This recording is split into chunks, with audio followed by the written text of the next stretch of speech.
कहिले यो सामन्तवादका सुन्नुहोस् है। विरुद्ध हामीले उठाएको बन्दुकले ढोका नखोलेको भए कहाँबाट यहाँ प्रवेश गरेर मन्त्री बन्नुहुन्थ्यो उत्पीडित समुदायका दलित, महिला, जनजाति आदि आदि।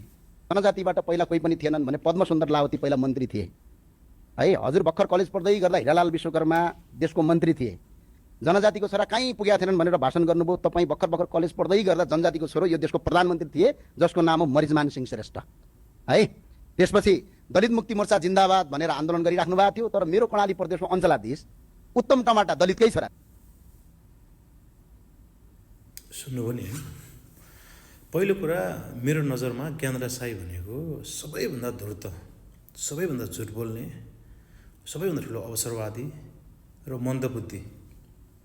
यो म त्यति मात्रै सोच्छु, हेर्नुहोस्, त्योभन्दा माथि सोच्दिनँ।